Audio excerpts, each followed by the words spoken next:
La fête du printemps, ou plus communément le Nouvel An chinois, est l'une des plus importantes célébrations traditionnelles chinoises. Source de réjouissance et de festivités, l'accueil de la nouvelle année est marqué par de nombreux rituels et autres célébrations. Elle est célébrée avec faste à Maurice, puisque c'est la plus grande fête de la communauté sino-mauricienne. C'est également dans le cadre de cette fête que les membres de la communauté se rendent aux diverses pagodes de l'île afin d'offrir des offrandes, rendre hommage à leurs ancêtres et prier pour la prospérité de l'année à venir. Le grand jour de la fête du printemps est marqué par la cérémonie de culte aux ancêtres. La pagode de Kwanti, située à Les Salines, est la première pagode construite dans l'hémisphère sud. Et donc, les Sino-Mauriciens s'y rendent pour rendre hommage aux ancêtres en priant Kwanti pour bien accueillir la nouvelle année.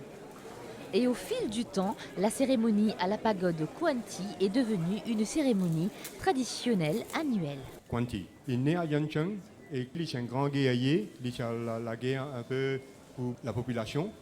Et dans la guerre, il a capturé et il a décapité. Et ça, il est arrivé à Luo Liang, qui, les temps où il décapité, un soldat, il prend sur la tête, il a montré le roi pour prouver qu'il a fini trappe Kwanti. Mais seul l'écho, il est enterré à Dangyang.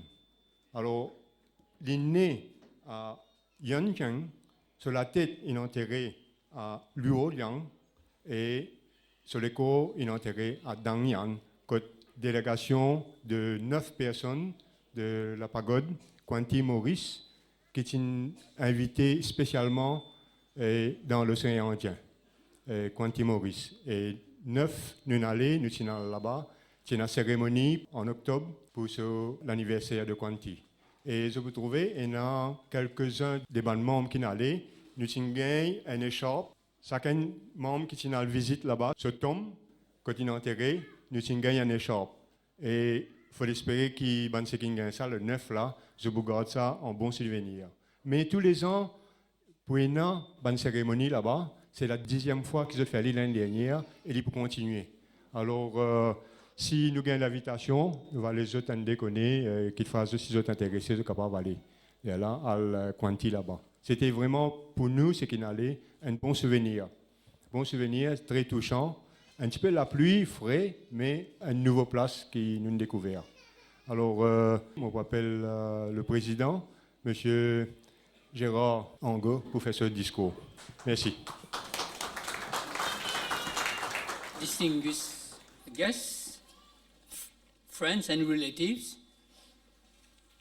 je vous souhaite la bienvenue et je suis honoré de célébrer la fête du printemps en votre présence. Le Nouvel An chinois est une célébration majeure qui a une histoire de plus de 4000 ans. L'année qui s'ouvre sera l'année du rat. L'astrologie chinoise correspond à un cycle de 12 années, chaque année étant représentée par un animal et un élément. 2020 est l'année du rat de métal, qui commence aujourd'hui et durera jusqu'à 11 février 2021. Selon les astrologues, l'année du rat de métal sera marquée par une grande potentialité d'énergie intelligente, ambitieuse et rapide de l'esprit du rat. Le rat est le premier signe astrologique dans le zodiaque chinois. Il est considéré comme étant intelligent, rusé, entreprenant et cherche à obtenir son propre chemin. En tant que premier signe du zodiaque, cette année du rat symbolise un tout nouveau jour et c'est une bonne année pour ceux qui cherchent à entreprendre de nouveaux projets et cela s'applique à nous tous. La culture sino-mauricienne s'exprime pleinement en cette période. La famille se retrouve pour partager de grands repas, font résonner des pétards rouges et partagent des enveloppes rouges aux petits et aux aînés. La fête du printemps donne lieu à la plus grande migration humaine du monde. Des millions de Chinois regagnent leur région d'origine pour cette occasion.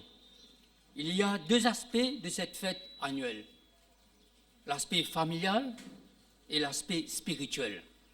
C'est une grande réunion familiale et c'est aussi le temps de rendre hommage aux ancêtres et aux divinités. Chaque année, les Sino-Mauriciens viennent à la pagode Kwanti pour commencer l'année en prière et rendre hommage à leurs ancêtres et à Kwanti. Élevé au rang de divinité, Kwanti fut un guerrier aux nombreuses qualités d'intégrité, de sincérité, de courage, de droiture, de loyauté, de patriotisme et de justice. Il est également vénéré en tant que gardien des commerçants, lui-même ayant été commerçant avant d'être guerrier. À l'intérieur de la pagode, un espace est dédié au culte des ancêtres. La pagode Kwanti, la plus ancienne de l'hémisphère sud, a été construite en 1842. Elle a pour fondateur Lok Choisan, originaire de Fukien. Il était le bienfaiteur des Chinois et se portait garant de tous ceux qui débarquaient à Maurice jusqu'au milieu du siècle. On pourrait aisément dire qu'il s'inspirait des vertus du dieu Kwanti, des vertus qui ont inspiré tant de générations et qui règlent la vie de nombreux Chinois. Chaque génération reçoit en héritage les valeurs transmises par celles qui l'ont dévancé. Mon souhait le plus cher en ce premier jour de l'an, c'est que la nouvelle génération sino-mauricienne à l'île Maurice ou à l'étranger, dans leur pays d'adoption, continue à être inspirée de nombreuses qualités de Kwanti. Le conseil d'administration de la pagode Kwanti est composé de 21 membres qui sont choisis pour représenter les trois groupes ethniques sino-mauriciens, c'est-à-dire les Haka, les Cantonais et les Fukunians. Chaque année, un représentant de chaque groupe ethnique est élu président. Cette année, j'ai l'honneur de représenter mes ancêtres venus de Fukien. On se réunit une fois le mois pour continuer ce que Lok Choisan a commencé. Notre mission est d'assurer la pérennité des valeurs de Kwanti, de préserver ce patrimoine de valeurs inestimables. Ce lieu religieux, culturel et social qui, à mon avis, est un lieu rassembleur, un lieu de convergence et d'entente, un lieu qui réunit la communauté sino-mauricienne et qui assure son rayonnement. Je remercie les membres de notre conseil d'administration qui sont tous des bénévoles, motivés à préserver et à protéger les richesses de notre culture. Je remercie Wilson, notre warden, qui lui aussi nous aide dans cette mission.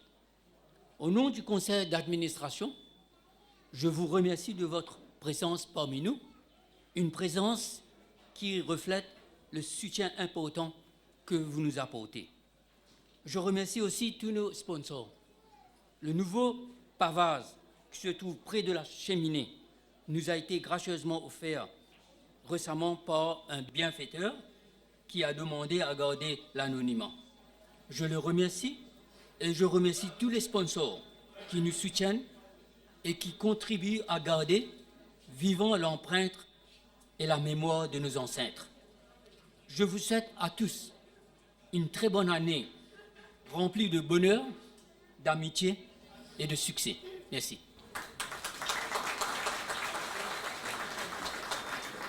Merci, Président. Et maintenant, nous pouvons commencer la cérémonie qui peut officier par Madame Melody Chan. 为公演依然虽此感之年，正月次日，顺逢佳节，你茉莉西施，花巧花艺，君衣祥花财宝，果品庆祝之意，之于汉书天后。 关圣帝君之神位前，以先以言曰：祭拜典礼开始，全体肃立，主祭、皮祭、鱼祭，向汉书天后关圣帝君之神位前，行3鞠躬礼，1鞠躬，再鞠躬，3鞠躬，上香。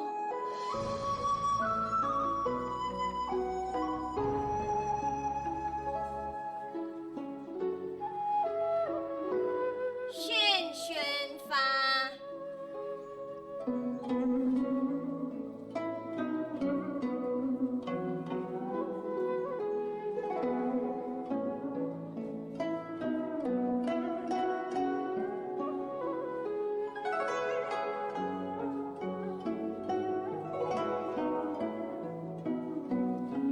现小面。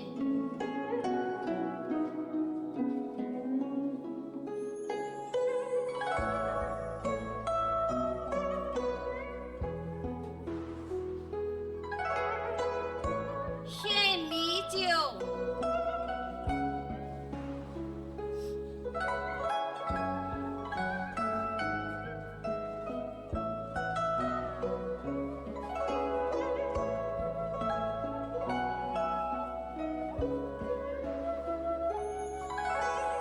献果品，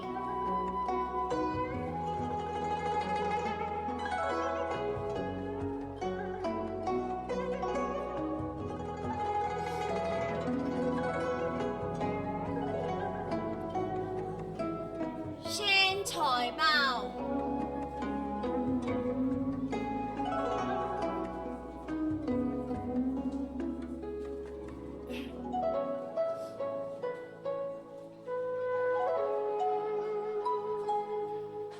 恭送祭文，恭为圣帝一胎善良，忠肝义胆，以求名扬。少年壮志，武艺高强，陶冶名士，革义金兰，强扶汉室，世少强梁，担当富贵。智勇双全，土遁纾困，约法三章，宁可降汉，切不降曹。一世战役，立于国内，积攒颜良，福主文处，德雄消息，立吉投旺，封金挂印。以至清廉，勇闯五关，满占6将，赤壁一战，大破曹军，华容赤道，义士坚强，甘心付出，义破天云，记住史书，愧对民族，不恨表善。天运高中，五虎关公，一代英雄，功名彪炳，气壮山河，名扬青史，万古流芳，莫考不灭，立志海疆，世事奉旨，以表忠良。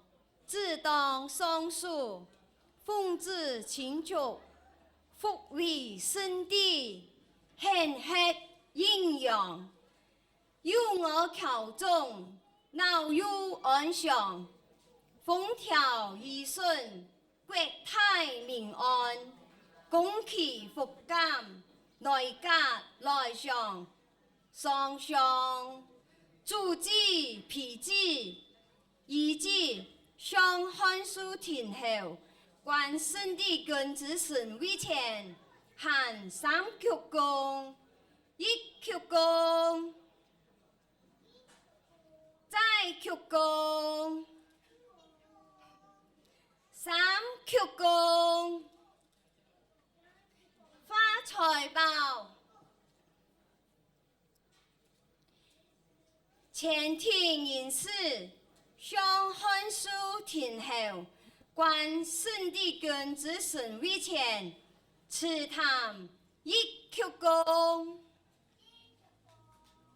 李山鸣喜炮。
Merci Attila Cultural Group.